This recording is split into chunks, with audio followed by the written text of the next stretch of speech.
जय हिंद साथियों, स्वागत है आप सभी का आपके अपने YouTube channel AR study zone में। साथियों, अगर आप अग्निवीर, जीडी, ट्रेड्समैन, टेक्निकल आदि की तैयारी कर रहे हैं तो ये वीडियो आपके लिए बहुत ही हेल्पफुल होने वाली है। अगर आप यहाँ पर 30 क्वेश्चनों में से 25 क्वेश्चन के भी सही जवाब देते हैं तो आप लोगों की तैयारी बहुत ही अच्छी है। चलिए आज की क्लास हम स्टार्ट करते हैं। आपका पहला प्रश्न है, क्वेश्चन नंबर फर्स्ट, पानी का अधिकतम घनत्व किस तापमान पर होता है? यहाँ पर आपका सही जवाब होगा ऑप्शन बी, 4 डिग्री सेल्सियस पर। 0 डिग्री सेल्सियस पर पानी का हिमनांक है जहाँ पर पानी बर्फ में बदल जाता है। 100 डिग्री सेल्सियस पर पानी का क्वथनांक है जहाँ पानी जो है भाप में बदल जाता है। 4 डिग्री सेल्सियस पर पानी पूरी तरह से ठोस बर्फ के रूप में रहता है क्योंकि इसका आयतन बढ़ा हुआ तो होता है। चलिए नेक्स्ट क्वेश्चन देख लेते हैं। क्वेश्चन नंबर सेकंड है आपका, मानव शरीर का तापमान, सामान्य तापमान कितना होता है? सही जवाब होगा ऑप्शन ए 47 डिग्री सेल्सियस। चलिए नेक्स्ट क्वेश्चन देखते हैं। यहाँ पे आपको ये भी याद रखना है कि 27 डिग्री सेल्सियस यह जो सामान्य कमरे का तापमान माना जाता है। चलिए नेक्स्ट क्वेश्चन देखते हैं। क्वेश्चन नंबर थर्ड, हवा में ध्वनि की चाल लगभग कितनी होती है? आपका सही जवाब होगा ऑप्शन बी, 332 मीटर पर सेकेंड। चलिए नेक्स्ट क्वेश्चन देखते हैं। क्वेश्चन नंबर थर्ड, विद्युत धारा को मापने की इकाई क्या है? यहाँ पे सही जवाब होने वाला है ऑप्शन सी, विद्युत धारा को जो हम एम्पियर में मापते हैं। वोल्ट जो है यह विभवांतर को मापने का मात्रक है। ओम यह विद्युत प्रतिरोध को मापने की इकाई है। वाट जो है विद्युत शक्ति का मात्रक होता है। चलिए नेक्स्ट क्वेश्चन देखते हैं। क्वेश्चन नंबर 5, सूर्य के प्रकाश से हमें कौन सा विटामिन प्राप्त होते हैं? सही जवाब होगा option D, vitamin D. Vitamin A जो है गाजर में प्रचुर मात्रा में पाया जाता है तथा इसकी कमी से जो है रतौंधी रोग होता है। विटामिन बी यह अनाज के छिलकों में होता है और इसकी कमी से बेरी बेरी रोग होता है। विटामिन सी यह हमें खट्टे फलों से प्राप्त होता है जैसे आंवला, नींबू। इसकी कमी से जो होता है, विटामिन सी की कमी से जो है स्कर्वी रोग होता है। चलिए नेक्स्ट क्वेश्चन देखते हैं। क्वेश्चन नंबर 6, हंसाने वाली गैस का रासायनिक नाम क्या है? सही जवाब है option B, nitrous oxide. Nitric oxide क्या है? यह एक मुक्त कण गैस है जो शरीर में रक्त वाहिकाओं को फैलाने का काम करती है। कार्बन डाइऑक्साइड यह आग बुझाने और कोल्ड ड्रिंक्स में प्रयुक्त होने वाली मुख्य गैस है जो ग्रीन हाउस प्रभाव भी बढ़ाती है। सल्फर डाइऑक्साइड यानी कि SO2 यह कारखानों से निकलने वाली हानिकारक गैस है जो अम्लीय वर्षा के लिए जिम्मेदार होती है। चलिए नेक्स्ट क्वेश्चन देखते हैं। क्वेश्चन नंबर 7, कार्य और ऊर्जा का एसआई मात्रक क्या है? सही जवाब होगा आपका ऑप्शन बी, जूल। न्यूटन जो है यह बल का एसआई मात्रक होता है। पास्कल यह दाब को मापने की इकाई है। वाट जो है शक्ति का मात्रक है जो प्रति सेकंड कार्य की दर हमें बताता है। चलिए नेक्स्ट क्वेश्चन देखते हैं। साथियों, अगर आपको वीडियो पसंद आ रही है तो वीडियो को लाइक करें और चैनल को सब्सक्राइब करना बिल्कुल भी ना भूलें। अगर आपका कोई डाउट है तो कमेंट बॉक्स में लिखना ना भूलें। क्वेश्चन नंबर 8, इंसुलिन की कमी से मानव शरीर में कौन सा रोग होता है? सही जवाब होगा ऑप्शन बी, मधुमेह। घेंगा रोग जो होता है भोजन में आयोडीन की कमी से हमारी थायराइड ग्रंथि बढ़ जाती है, इसके कारण यह रोग होता है। एनीमिया शरीर में लोहे या हीमोग्लोबिन की कमी के कारण खून की कमी होना। रिकेट्स जो है बच्चों में विटामिन डी की कमी से हड्डियां कमजोर और टेढ़ी हो जाने की बीमारी को हम रिकेट्स कहते हैं। चलिए नेक्स्ट क्वेश्चन देखते हैं। क्वेश्चन नंबर 9, लोहे पर जंग लगना किस प्रकार का परिवर्तन है? यहाँ पर आपका सही जवाब होगा ऑप्शन बी, रासायनिक परिवर्तन, भौतिक परिवर्तन। इसमें पदार्थ का मूल रूप नहीं बदलता और इसे वापस पाया जा सकता है, जैसे बर्फ का पिघलना। जैविक परिवर्तन, जीवों के अंदर होने वाली क्रिया जैसे पाचन या वृद्धि। जंग लगने से भार, रासायनिक परिवर्तन के कारण लोहे पर फेरोसोफेरिक ऑक्साइड की परत जमती है जिससे लोहे का वजन बढ़ जाता है।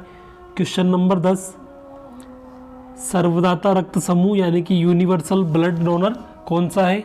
सही जवाब होगा ऑप्शन डी, ओ समूह। ए समूह के क्या होता है? इस रक्त समूह की लाल रक्त कोशिकाओं पर केवल ए एंटीजन मौजूद होता है। बी, इस रक्त समूह पर केवल बी एंटीजन होता है। ए बी, इसे सर्वग्राही यानी कि यूनिवर्सल एक्सेप्टर कहते हैं। यह किसी भी ग्रुप का खून ले सकता है।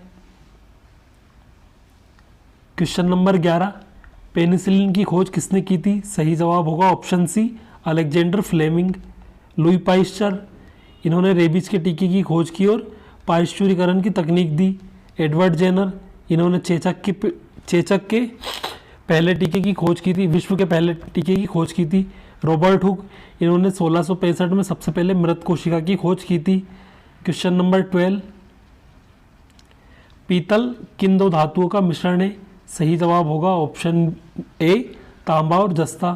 तांबा और टिन, इन दोनों को मिलाने से कांसा मिश्र धातु का निर्माण होता है। लोहा और कार्बन, इसे मिलाने से इस्पात या स्टील बनता है जो अत्यधिक मजबूत होता है। सीसा और टिन, इससे सोल्डर तार बनता है जिसका उपयोग इलेक्ट्रॉनिक टांका लगाने में होता है।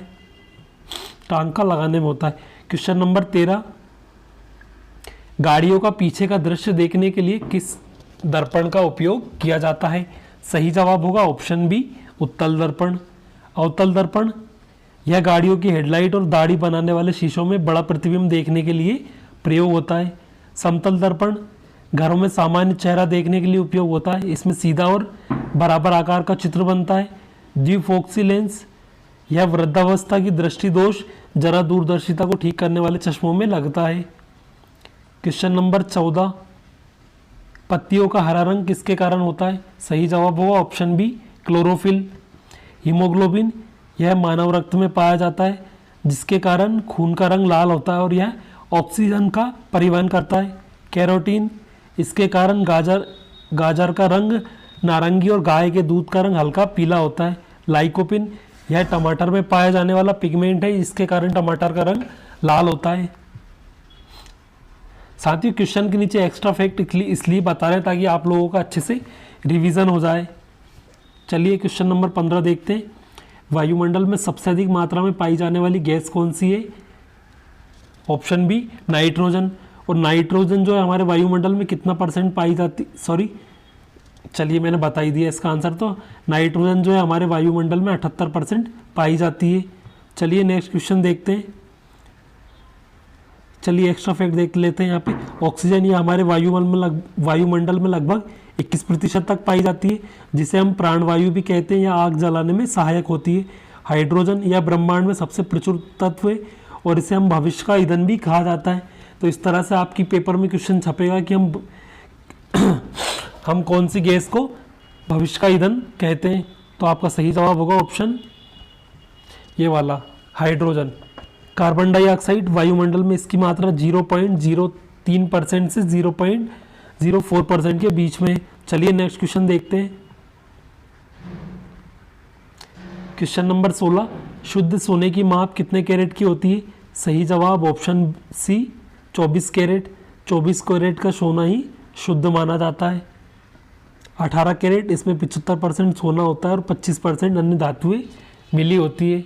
यह सस्ते आभूषणों में प्रयोग होता है। चलिए नेक्स्ट क्वेश्चन देखते हैं। मछलियां अपने किस अंग से सांस लेती है?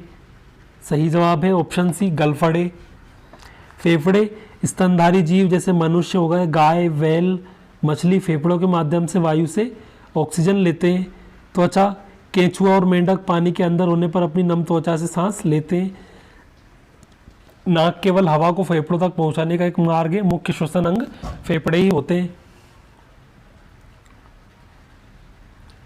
क्वेश्चन नंबर 18, चुंबक के समान ध्रुवों के बीच क्या प्रतिक्रिया होती है? सही जवाब होगा ऑप्शन बी, प्रतिकर्षण। चलिए नेक्स्ट क्वेश्चन देखते हैं। क्वेश्चन नंबर 19, मानव शरीर की सबसे बड़ी ग्रंथि कौन सी है? सही जवाब ऑप्शन सी, यकृत। पिट्यूटरी ग्लैंड, यह मस्तिष्क में स्थित सबसे छोटी ग्रंथि है जो अन्य ग्रंथियों के स्त्राव को नियंत्रित करती है। थायराइड ग्रंथि, यह गले में स्थित होती है। यह शरीर की उपापचय यानी कि मेटाबॉलिज्म क्रिया को नियंत्रित करती है। अग्नाशय, यह शरीर की दूसरे सबसे बड़ी और मिश्रित ग्रंथि है जिससे इंसुलिन निकलता है। चलिए नेक्स्ट क्वेश्चन देखते हैं। क्वेश्चन नंबर 20, गति के नियम लॉस ऑफ मोशन किसने प्रतिपादित किए थे? सही जवाब ऑप्शन सी, न्यूटन। गैलीलियो, इन्होंने दूरबीन का आविष्कार किया और जड़त्व की बुनियादी विचार सबसे पहले दिया था। आइंस्टीन, इन्होंने सापेक्षता का सिद्धांत दिया।